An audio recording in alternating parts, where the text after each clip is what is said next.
AS17 segment reporting.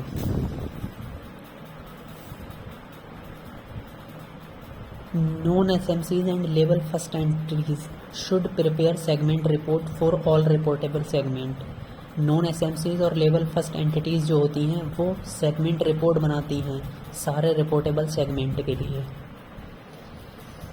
There are two types of segment, business segment और geographical segment. Business segment are different product or enterprises which are different from each other from risk and return point of view.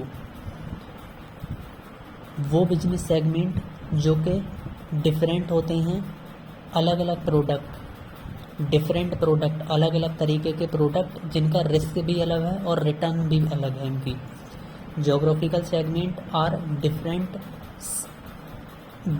areas where product of enterprises is sold and each area is different from each other. Geographical segment वो segment होते हैं जहाँ पे दो अलग अलग area, जहाँ पे प्रोडक्ट अलग अलग एरिया में बेचे जाते हैं और दोनों एरिया एक दूसरे से अलग होंगे. रिपोर्टेबल सेगमेंट AS17 कहता है segment report is prepared only for reportable segment. Segment report सिर्फ बनाई जाती है रिपोर्टेबल सेगमेंट के लिए. As per the provision of AS17 a segment will be reportable segment if it qualify any of the following condition. एक segment reportable segment हो सकता है अगर वो इनमें से कोई सी भी कंडीशन क्वालिफाई करेगा. इफ़ segment revenue और turnover is 10% और more of the total revenue of the enterprises, यानी कि किसी एक सेगमेंट का रेवेन्यू 10% या उससे ज़्यादा है पूरी एंटरप्राइजेस के टर्नओवर से.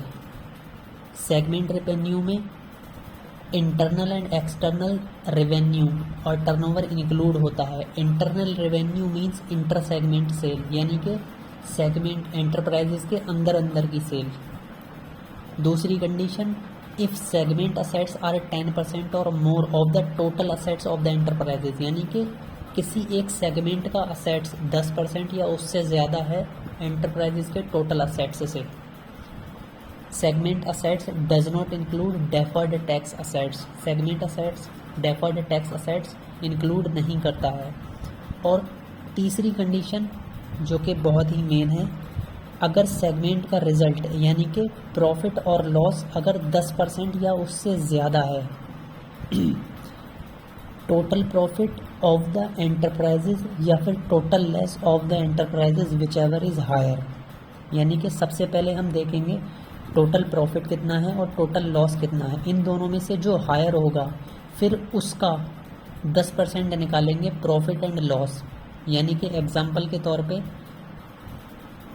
ABCDE 5 सेगमेंट हैं जिसमें A का प्रॉफिट है 20, B का लॉस है 10, C का प्रॉफिट है 10, D का लॉस है 13, E का प्रॉफिट है 15.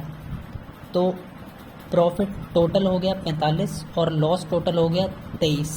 इन दोनों में से जो ज़्यादा होगा, यानी कि 45 ज़्यादा है, तो डिनोमिनेटर में चाहे हम प्रॉफिट का निकालें या फिर लॉस का निकालें, डिनोमिनेटर में हमेशा जो ज़्यादा होगा प्रॉफिट एंड लॉस में से वो लेंगे. कुछ इम्पोर्टेंट पॉइंट हैं. If any segment was reportable in the previous year, अगर कोई भी सेगमेंट रिपोर्टेबल है प्रीवियस ईयर में और करंट ईयर में रिपोर्टेबल नहीं है 10% कंडीशन की वजह से, यानी कि 10% कंडीशन सेटिस्फाई नहीं करता है, उसको सेगमेंट करंट ईयर की सेगमेंट रिपोर्ट में इंक्लूड करेंगे कंपैरिजन पर्पस के लिए. If any segment is reportable in current year, अगर कोई सेगमेंट करंट ईयर में रिपोर्टेबल है but was not reportable in the previous year, लेकिन प्रीवियस ईयर में रिपोर्टेबल नहीं था, then we have to restate the segment report of the previous year. तो हम पिछले साल की सेगमेंट रिपोर्ट को रीस्टेट करेंगे और जो सेगमेंट करंट ईयर में रिपोर्टेबल है उसको इंक्लूड करेंगे लास्ट ईयर की सेगमेंट रिपोर्ट में कंपैरिजन के लिए. थर्ड पॉइंट, AS17 कहता है all reportable segment should cover at least 75% of total external turnover of the enterprises, यानी कि रिपोर्टेबल सेगमेंट जो होगा वो टोटल एक्सटर्नल टर्नओवर यानी कि जितनी हमारी एक्सटर्नल सेल है उसका 75% कवर करेगा। अगर reportable segment 75% of external turnover of the enterprises cover नहीं करता है तो मैनेजमेंट के ऊपर डिपेंड करता है। मैनेजमेंट में include more segment in segment report, management फिर जितना कम होगा उतने सेगमेंट और डालेगा 75% क्राइटेरिया पूरा करने के लिए, चाहे वो 10% की, चाहे वो सेगमेंट 10% की कंडीशन को पूरा करे या ना करे।